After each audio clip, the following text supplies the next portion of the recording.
और इस बात को ज़हन-नशीन करनी चाहिए कि सर के पिछले 25 साल में से 15 साल बीजेपी और एनडीए इख्तिदार पर है और यही बुनियादी वजह है कि आज एक ग्रेजुएट बेरोजगार है, किसान खुदकुशी कर रहे हैं, एमएसएमई बंद हो रहे हैं और चीन से बगैर इंपोर्ट करे हमारे देश का निजाम नहीं चल सकता।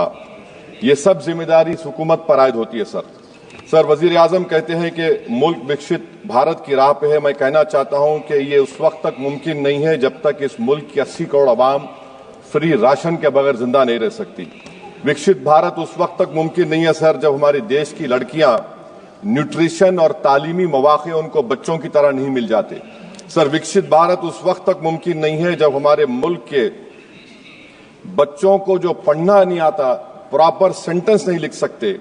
सर विकसित भारत उस वक्त तक मुमकिन नहीं है जब इस देश की बहुत बड़ी आबादी गरीब है, एब्जेक्ट पॉवर्टी में है। विकसित भारत इस वक्त तक मुमकिन नहीं है सर जब देश के 15% मुसलमानों को तालीम से, रोजगार से, सियासत, इंतजामिया और गवर्नेंस से मजहबी तासुब की बुनियाद पर खारिज कर दिया जाता है। सर 2014 से रियल वेजेस में गिरावट आई है या स्टैग्नेशन हुआ है। हर साल 1.3% की कमी हुए, यानी हर साल वतन अजीज के शहरी गरीब होते हैं और बरसर इख्तिदार की जमात की दौलत में इजाफा होता है। 750 उन्होंने अपने नए पार्टी ऑफिस पूरे देश में खोले हैं और एक गरीब को पीएमएवाई में बगैर रिश्वत करप्शन के घर नहीं मिलता। सर तनख्वाहों में कमी, गिरावट से सबसे ज्यादा नुकसान मुसलमान, दलित और आदिवासी को है क्योंकि इनमें सबसे ज्यादा गरीब हैं। सर मोदी हुकूमत ने इन तीनों तबकों के खिलाफ ऐलान जंग कर दिया। क्या मन की बात से एक औसत घराने को खाना मिलता है? सर वजीर आजम ने हालिया आवाम को, जनता को मशवरा दिया कि खाने के तेल में कमी करने से जिस्म का वजन कम होता है।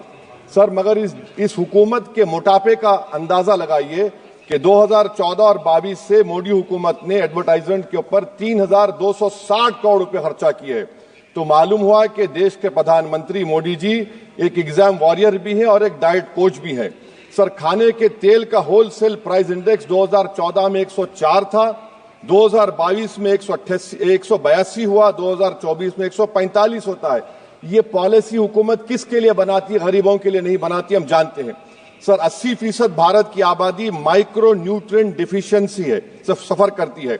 हेल्थ के बजट को हम देखें sir, as a percentage of total budget spend and share of GDP इसमें कोई इजाफा नहीं हुआ है सर, बल्कि इसका शेयर 2018-19 से कम है। जब हेल्थ सेस लागू किया गया था, हजारों करोड़ हेल्थ सेस कॉर्पोरेट और इनकम टैक्स लोगों ने दिया, हमारे हेल्थ सेक्टर में कोई काम नहीं हो रहा है।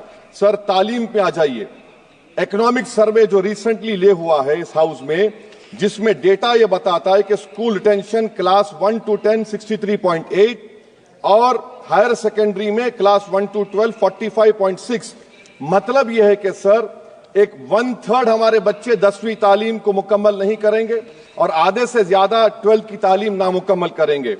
लगता है कि देश के प्रधानमंत्री इनको एग्जाम वॉरियर बनाने का जो नारा लगाते हैं, वो नहीं चाहते कि नौजवान तालीम याफ्ता बने, बल्कि सिर्फ चाहते हैं कि गरीब और मायूस नौजवान उनकी जलसों जनसभाओं में यहाँ शिरकत करें, उनके लिए जिंदाबाद के नारे लगाएं और खुद की जिंदगी और मुस्तकबिल को मुर्दा कर दें। सर सच्चाई यह है कि हमारे नौजवानों का एक बहुत बड़ा तबका बेसिक मैथमेटिक्स पढ़ नहीं सकता और अपनी मादरी जबान में एक जुमला नहीं लिख सकता।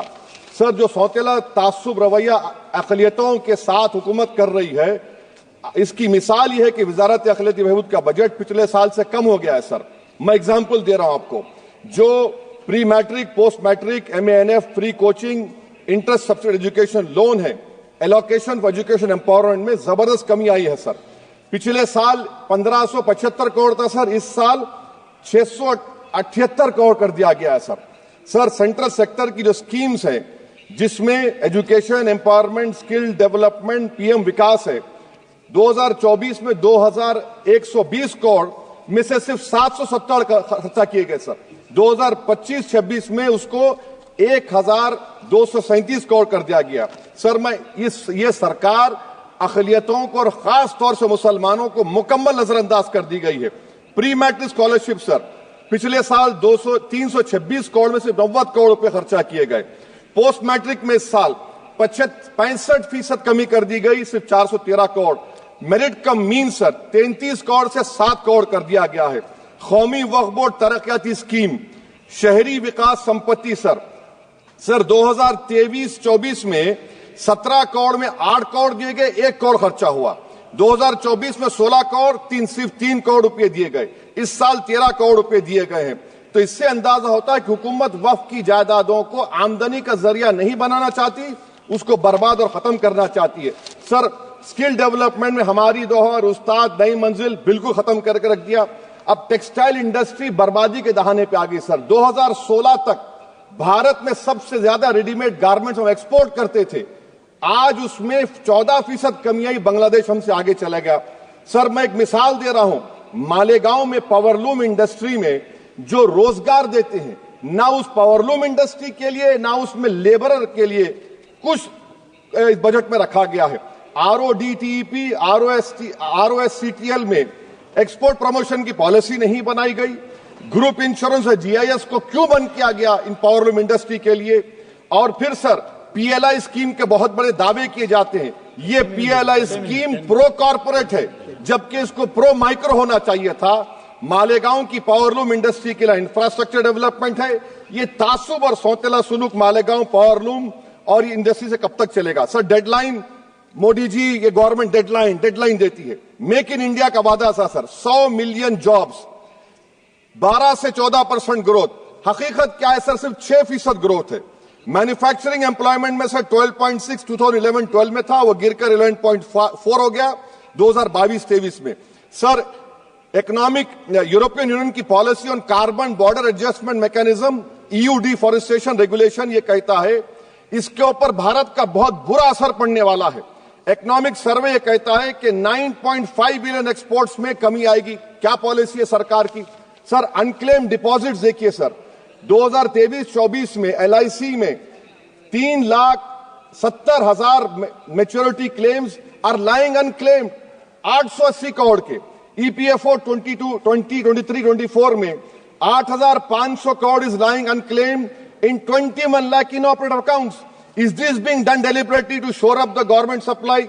Why is the middle class being made bali ka bakra, sir? In February 2023, sir, 35,000 crore is lying vacant or unclaimed in public sector banks. Why don't you use it? And sir, the travesty of justice is in PM Poshan, sir, a cook or helper gets only 1,000 rupees for 10 months. Why can't the government increase? Sir agriculture department का जो budget है 4,000 करोड़ कमी कर दी गई। मैं आदादो शुमार और एक स्टडी की बुनियाद पर कह रहा हूं कि किसानों की अगर आमदनी 100 रुपये है तो ये हुकूमत 12 रुपये लेती है। जुल्म नहीं तो क्या है? Sir India steel industry export किया 13 बिलियन और उसमें से 1.2 बिलियन हमने एक्सपोर्ट किया था स्टील एल्यूमिनियम US को।